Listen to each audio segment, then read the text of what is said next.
अंतर्राष्ट्रीय बौद्धिक संपदा सूचकांक इंटरनेशनल इंटेलेक्चुअल प्रॉपर्टी राइट्स, चूँकि ये रिपोर्ट लास्ट आप देख सकते हैं कि भी आ चुकी है, 2024 का ये रिपोर्ट आ चुकी है। चूँकि हम सभी को पता है कि अंतर्राष्ट्रीय बौद्धिक संपदा सूचकांक जब पढ़ते हैं, आईपीआर के नाम आपने सुना होगा।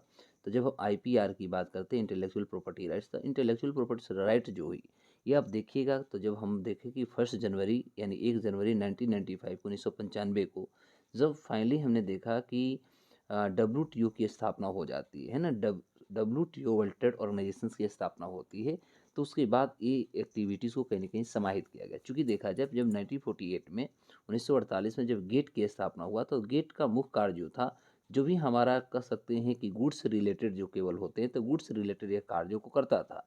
लेकिन आगे चल के देखा गया 90 जब हम दशक में देख सकते हैं, तो इस समय तक हमने देखा कि पूरे दुनिया में पेटेंट होने लगे, इंटेलेक्चुअल प्रॉपर्टी राइट से और संबंधित, या कह सकते हैं कि जो एक डिस्क्रिमिनेशंस होता है जो इंपोर्ट एक्सपोर्ट का, वह कहीं न कहीं उसका सॉल्यूशन करने में, डिस्प्यूट्स को सॉल्व करने में, कहीं न कहीं जो हमारा था गेट वो करने में असफल हो रहा था। चूँकि ये केवल गुड्स से रिलेटेड, इंपोर्ट एक्सपोर्ट से रिलेटेड ये अपनी गतिविधियों को अंजाम देती थी। तो फाइनली अंतर्राष्ट्रीय स्तर पे जब आपने देखा कि सम्मेलन हुई, सम्मेलन होने के बाद इसमें टोटल यदि देखा जाए 1 जनवरी 1995 को डब्ल्यूटीओ में 77 देश एक्चुअली शामिल थे, जिसमें भारत भी हमारा एक संस्थापक सदस्य के रूप में था। तो जब इसकी स्थापना की गई, तो स्थापना करने के साथ ही इसमें बहुत सारी चीज़ों को जोड़ दिया। जैसे आपका सदर ट्रिप्स का नाम आपने सुना होगा, trade related aspects of intellectual property rights, है ना?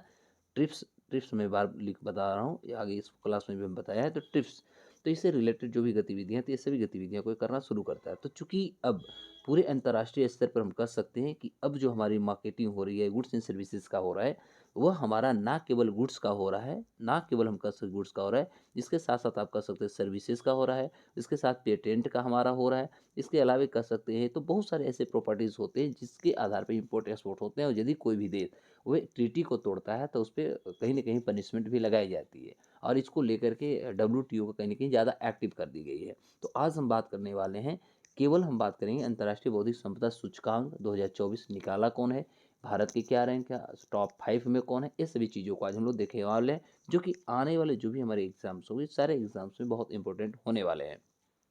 तो चूँकि हम सभी को ये पता होनी चाहिए कि जब हम इंटेलेक्चुअल प्रॉपर्टी राइट और on the base of international पढ़ रहा हूँ, तो यह हमारा यूएस अमेरिका का एक चैम्बर ऑफ कॉमर्स है। उन्होंने हाल ही में अंतर्राष्ट्रीय बौद्धिक संपदा को निकाला है, और इस सूचकांक में देखा जाए तो ये सूचकांक हमारा 12वां संस्करण है। एडिशंस की बात करें तो ये हमारा 12वां एडिशंस है, क्योंकि एग्जाम में बार बार पूछती है ये कैवां एडिशंस है।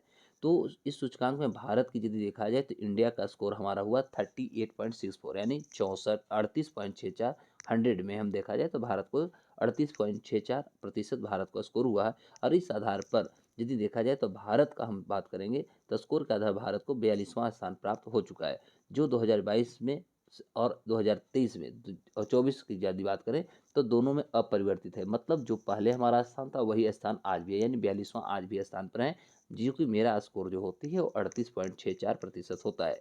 तो इस संयुक्त राज्य अमेरिका जो है, इस सूची को देखा जाए तो इस सूची में संयुक्त राज्य अमेरिका सबसे पहले पायदान पर है। उसके बाद यूनाइटेड किंगडम यानी इंग्लैंड आता है, उसके बाद फ्रांस का स्थान आता है। सूचकांक विश्व की शीर्ष देखा जाए तो टोटल 55 ऐसी अर्थव्यवस्थाओं को इसमें ये इंक्लूड किया है, और उसकी जो आईपी होता है, इंटेलेक्चुअल प्रॉपर्टी जो होते हैं, उसके ढांचागत मूल्यांकन को, ढांचागत मीन टू से हम कह सकते हैं कि जो उसका स्ट्रक्चरल फॉर्मेशंस होती है उसका इवेल्युएट करने की कोशिश किया है। तो इस सूचकांक में जो हम देखते हैं कि 20 अर्थव्यवस्थाओं में से उल्लेखनीय सुधार हुए हैं। विश्व की यदि हम 55 अर्थव्यवस्था को देखें तो उसमें 20 ऐसी अर्थव्यवस्था हैं जहाँ पर बहुत हद तक इसमें सुधार होने को मिला है। इसमें हम अपने कंट्री इंडिया को भी हम रख सकते हैं। सऊदी अरब हुआ, ब्राज़ील हुआ, नाइजीरिया हुआ, जैसे 27 अर्थव्यवस्थाओं में कोई बदलाव अभी तक देखने को नहीं मिला है। तो हो सकता है बाय द वे एग्ज़ाम में आपसे पूछा जा सकता है कि ऐसे कौन-कौन से अर्थव्यवस्था हैं जिनमें किसी प्रकार के कोई परिवर्तन नहीं हुए, तो सऊदी अरब है, ब्राज़ील है और नाइजीरिया है। जबकि कमज़ोर आईपी मतलब इंटेलेक्चुअल प्रॉपर्टी कुछ ऐसे देशों को भी बताया गया जहाँ पर बहुत कमज़ोर है, और उसमें बहुत ज़्यादा कोई परिवर्तन नहीं हो रहे। वो जैसे इक्वाडोर की बात कर रहा है, ऐसे 8 अर्थव्यवस्था की रैंकिंग में बहुत तेज़ी से गिरावट हुई है। मतलब हम कह सकते हैं कि उनकी जो बौद्धिक जो ये क्षमता है, या कह सकते हैं इंटेलेक्चुअल जो होती है, इसमें थोड़ा बहुत भी परिवर्तन देखने को नहीं मिला, बल्कि उसमें फ्लो होने की अपेक्षा उसमें फॉल होने की कोशिश ज़्यादा हुई है।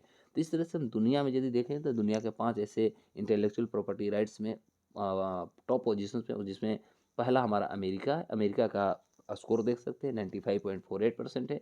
उसके बाद इंग्लैंड का 94.12%, फ्रांस तीसरे पायदान पर है 93.12%, जर्मनी जो है चौथे पायदान पर है 92.46%, और उसके बाद स्वीडन का नाम आता है जिसका स्थान होता है, जिसका स्कोरिंग होता है 92.12%। तो वहीं भारत की हमने बात किया तो भारत का स्थान कितना है, 42वां स्थान है ना।